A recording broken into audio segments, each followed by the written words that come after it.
जय जय श्री राधे, जय जय श्री कृष्ण।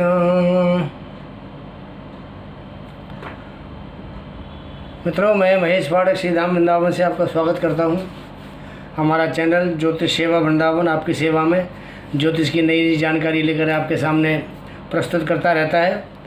अभी हमारा जो ये प्रोग्राम चल रहा है, हम बता रहे हैं आपको कि कुंडली के जो 12 भाव होते हैं, उन 12 भावों में अगर किसी भाव में ग्रह होते हैं तो उसका क्या प्रभाव होता है।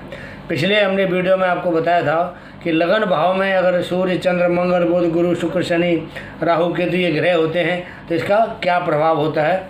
आज हम बात करेंगे आपसे द्वितीय भाव की। इसको हम कहते हैं धन भाव।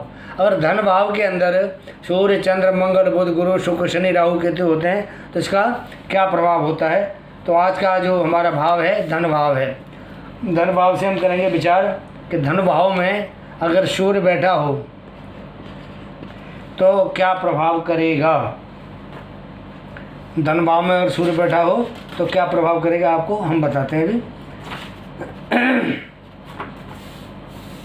धन भाव में अगर सूर्य बैठा होगा तो वो जो जातक है वो हठी होगा, परिश्रमी होगा, अपनी धुन में लगा रहेगा, पर संगीत प्रेमी होगा, मिलनसार होगा, बुद्धिमान होगा, कानूनी झगड़े आदि, विवाह एवं धन आदि संबंधी उसकी जो है यात्राएं होंगी। और वो जो जातक है वो आपको विलासी मिलेगा। विलासी मतलब सुख भोग करने वाला। अगर यहाँ पे सूर्य उच्च का बैठा हो या स्वग्रही बैठा हो तो परिणाम बहुत अच्छा दिखाएगा, क्योंकि वो खुद धनेश बन जाएगा। वो खुद ही धनेश बन जाएगा और धनेश बन के प्रोग्राम आपको जो है बहुत अच्छा आपको लाभ देगा। और अगर उच्च का बैठा हुआ है तो यहाँ पे धन भाव में बैठ के आपको उच्च का प्रभाव देगा, बहुत अच्छा आपके लिए करेगा। और इसी प्रकार और दूसरे जो देव क्या नाम विद्वान हैं वो इसके बारे में ये कहते हैं, धनगत दिन नाथे पुत्रदारे विहीन कृष्णतनूरति दीनो रक्त नेत्र कुकेश भवति च धनयुक्तो लोहताम्रेण सत्यम न भवति गहमेधि मानवो दुख भागी। कुछ विद्वान कहते हैं कि द्वितीय भाव में सूर्य होता है तो स्त्री और संतान से हीन होता है, कृश शरीर होता है, दीन होता है, लाल नेत्र वाला होता है, खराब केश वाला होता है, लोहा और तांबा के व्यापार से धनी होता है, ग्रह से हीन और दुखी होता है। ये परिणाम तब होता है जब सूर्य जो है या तो नीच राशि हो या शत्रु क्षेत्री बैठा हो, तब ये प्रभाव इसके ऊपर होता है। अन्यथा अगर सूर्य स्वभाव स्वग्रही हो, उच्च का बैठा हो, मित्र की राशि में बैठा हो तो प्रभाव अच्छा होता है। अब हम देखते हैं कि जो चंद्रमा है, ये चंद्रमा अगर द्वितीय भाव में होगा तो चंद्रमा द्वितीय भाव में क्या करेगा। चंद्रमा के बारे में कहा है बुद्धिमान होगा, सुखी होगा, स्त्रियों से शीघ्र प्रभावित होगा। अगर चंद्रमा यहाँ बैठा है तो वो क्या प्रभाव करेगा, खाने पीने का बहुत शौकीन होगा, चंचल मन होगा, सही निर्णय करने वाला होगा, मृदुभाषी होगा, सहज इसको ज्ञान प्राप्त हो जाएगा, व्यापार में उसको लाभ मिलेगा, हम दर्द रहेगा सबका, और स्त्रियों द्वारा भाग चमके, वो स्त्रियों से उसको हानि भी हो। क्योंकि द्वितीय भाव में अगर हम जो कालपुरुष की कुंडली है उसको मानते हैं तो द्वितीय भाव में जो है ये वृष राशि आती है। तो वृष राशि में अगर चंद्र बैठता है तो वहाँ उच्च का बनता है, और उच्च का बनता है चंद्र ये तो बहुत अच्छा प्रभाव देता है। अगर यहाँ पे वृश्चिक राशि आती है तो यहाँ चंद्रमा नीच का बनता है, ये प्रभाव अच्छा नहीं देगा। तो इस प्रकार जो चंद्रमा का भाव है अगर उच्च का बन के बैठेगा तो बहुत बढ़िया फल करेगा, और अगर नीच का बन के बैठेगा तो प्रभाव खराब करेगा। इसके लिए कुछ और विद्वानों ने भी कहा है, धनगत हरिणांके त्यागशीलो मतज्ञो निधिरिव धन पूर्णा चंचलात्मा सुदष्ट है जनयति भवसौख्यम कीर्तिशाली सहिष्णु युवर्ति जन विलासी चंद्र तुल्य स्वरूप। द्वितीय भाव में चंद्रमा हो तो धनी होगा, बुद्धिमान होगा, धनों से परिपूर्ण होगा, चंचल दुष्ट स्वभाव का होगा, दुखी होगा, यशस्वी होगा, क्षमाशील होगा, और स्त्रियों से विलास करने वाला होगा, और चंद्र के समान सुंदर होगा। ये चंद्र का जो फल है ये मैंने आपको बताया।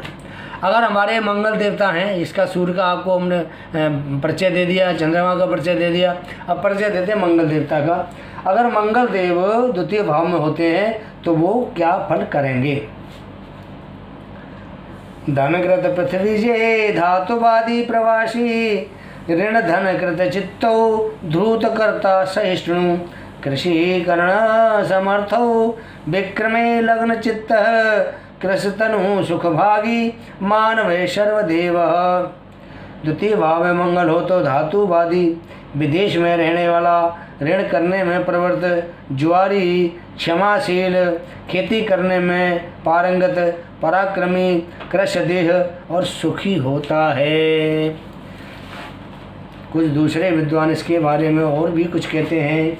उनका कहना है कि जातक अगर द्वितीय भाव में, धन भाव में मंगल होगा तो कामुक होगा, स्वार्थी होगा, उतावला होगा, संपत्ति का नुकसान करने वाला होगा, पारिवारिक गड़बड़ करेगा, स्त्रियों की ओर से उसको हानि होगी और उसके कई सारे प्रेम संबंध होते हैं।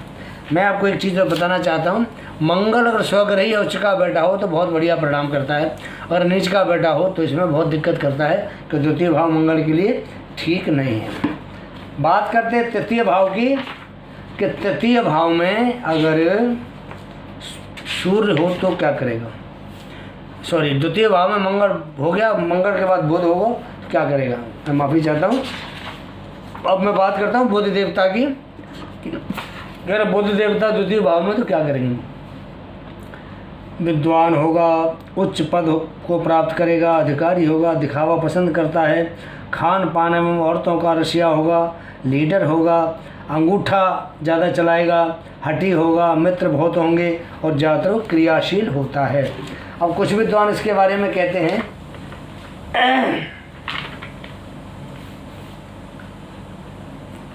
भवति चे पितृभक्त सुस्त्रे पाप भीरु मुदर्तनु खर रोमा दीर्घ केशो अति गौर धनगत शशि शूनौ सत्यवादी बिहारी बहुतर वशु सुभागी सर्वकाल प्रवासी।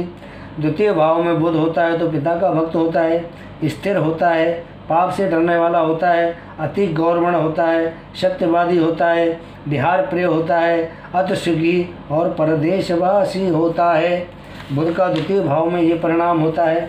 अब हम बात करते हैं बृहस्पति देवता की। तो बृहस्पति देवता द्वितीय भाव के कारक भी हैं, धन के कारक बृहस्पति हैं, द्वितीय भाव के कारक बृहस्पति हैं। द्वितीय भाव का जो स्वामी कारपशु कुंडली में शुक्र बनता है उसको हम धनेश कहते हैं, और द्वितीय भाव में अगर बृहस्पति बैठे हों तो वो वहाँ के कारक होते हैं, और वो क्या प्रभाव देंगे आपके सामने बता रहे हैं। सुरगुरो धन मंदिर संस्थित प्रमुदितो रुचिर प्रमदापति भवती मान धनो बहुमोक्त कागत पशु भविता प्रसवाहिकी। गुरु यदि द्वितीय भाव में हो तो प्रसन्न चित्त, उत्तम स्त्री का पति, माने तथा मोती के व्यापार से अधिक धन कमाने वाला होता है। कुछ विद्वान इसके बारे में ये कहते हैं उच्च पद प्राप्त स्त्रियों द्वारा सहायता मिलती है ऐसे जातक को, बुरे लोगों से इसका संबंध होता है, विद्वान होता है, दृढ़ विचार वाला होता है, दृढ़ इरादे वाला होता है, सच्चाई पसंद होता है, सुखद जीवन वाला होता है, वाहन सुख प्रेमी, प्रेम संबंध रखे, ऊपर से भोला होता है। तो ये बृहस्पति का जो द्वितीय भाव में अगर बृहस्पति तो उसका ये छोटा सा विवेचन हमने किया है। अब बात करते हैं हम शुक्र देवता की। मैं आपको एक चीज़ बता दूं, गुरु अगर यहाँ उच्च का बैठा होगा या स्वग्रही बैठा होगा तो बहुत बढ़िया प्रभाव करेगा, क्योंकि गुरु खुद द्वितीय भाव का कारक है। और गुरु अगर यहाँ नीच राशि में बैठा होगा, शत्रु राशि में बैठा होगा तो गुरु यहाँ पे गलत प्रभाव देगा, मतलब धन का नाश करेगा, धन की हानि कराएगा। अगर शुक्र देवता द्वितीय भाव में बैठते हैं तो क्या फल करेंगे, क्योंकि ये खुद धन के कारक हैं। पर घनेन घने घन गो भ्रगो भवती योषित वित्त परो नरः रजत शीश धने गुण शैशव कृषतनु शुभचा बहुपालक है। द्वितीय भाव में शुक्र हो तो दूसरों के धन से धनवान, स्त्रियों को धन देने वाला, चांदी शीशा आदि व्यापार से धनवान, सदा लड़कपन से युक्त, दुर्बल देह, प्रिय वक्ता और बहुतों का पालने वाला होता है। कुछ विद्वान इसको ये भी कहते हैं मन चला, आलसी, संगीत गाने बजाने का शौकीन, कला में निपुण, कामुक, आज़ाद तबीयत, स्त्रियों द्वारा लाभ, दृढ़ एवं स्वतंत्र विचारों का स्वामी, पत्नी पत्नी शिक्षा विभाव से संभव हो सकते हैं कि दोनों पति पत्नी शिक्षा विभाव से हों। अब यहाँ मैं आपको एक चीज़ बात बताऊँ कि ये अगर शुक्र स्वग्रही हो या उच्च का बैठा हो तो बहुत बढ़िया परिणाम धनाढ़ करता है। अगर नीच का बैठा हो तो आप उसको धन की हानि कराता है, धन का नुकसान करता है। ऐसा जो शुक्र है धन का नुकसान करता है। बात करते हैं शनि देव के बारे में कि शनि देव अगर द्वितीय भाव में हैं तो क्या फल देंगे। धन निकेतन नव चिन्ह मानुजय भवति वाक्य सह धनान्वित चपल लोचन संचयने रतो भवति चौर परो नेतम सदा। द्वितीय भाव में शनि हो तो वह मनुष्य सहनशील, धनवान, चंचल, नेत्र, शीघ्रगामी तथा चोरी करने में तत्पर रहता है। अगर स्वग्रही होता है तो ये काम नहीं होते हैं, उच्च का होता है तो ये नुकसान नहीं होते हैं। कुछ विद्वान इसके बारे में ये भी कहते हैं, एकांत प्रेमी 9वें, 14वें, 25वें एवं 32वें वर्ष में अत्यंत दुखी अशांत रहता है। 8वें, 12वें वर्ष पिता के लिए बुरा होता है। प्रेम संबंधों में गड़बड़ होती है और छोटी छोटी बातों पर चिंता करने वाला होता है। नीच का गलत प्रभाव देगा, स्वग्रही उच्च का शनि अच्छा प्रभाव देता है। बात करते हैं राहु की कि राहु अगर द्वितीय भाव में होगा तो राहु जातक को क्या परिणाम देगा। जातक को सुखी करता है, धनी करता है, प्रेम संबंध बनाता है, गले में खारिज करता है और ऐसा जातक शीघ्र क्रोध में आ जाता है। और कुछ जो हमारे विद्वान हैं वो राहु के बारे में कहते हैं, राहु धनस्ते कृत चौर वृत्ति सदा विलिप्तो बहु दुख भागी मत्स्य सेन मासेन सदा धनी च सदा बसेनी च ग्रहे मनुष्य। द्वितीय भाव में राहु हो तो चोरी करने वाला, अभिमानी, दुख का भागी, मत्स्य मात से धनोपार्जन करने वाला तथा नीच जनों का आश्रित होकर रहता है। क्यों कि राहु द्वितीय भाव में अच्छा नहीं माना जाता है। चाहे वो किसी मित्र के साथ बैठा हो, चाहे किसी शत्रु के साथ बैठा हो। मित्र के साथ बैठा हो नुकसान कम करेगा और शत्रु के साथ बैठा हो तो नुकसान ज़्यादा करेगा। बात करते हैं अब केतु की। अगर केतु द्वितीय भाव में हो तो केतु जातक को क्या देगा। धनै केतुर्व्यग्रता किन्नरेषाद भवेद्वान्यनाशो मुखे रोगकृच कुटुम्बाद रोधो वचस कृतं वा भवेत् स्वेगृहे सौम्यगेहेति सौख्यम। द्वितीय भाव में केतु होता है तो मनुष्य को कोई व्यग्रता नहीं रहती।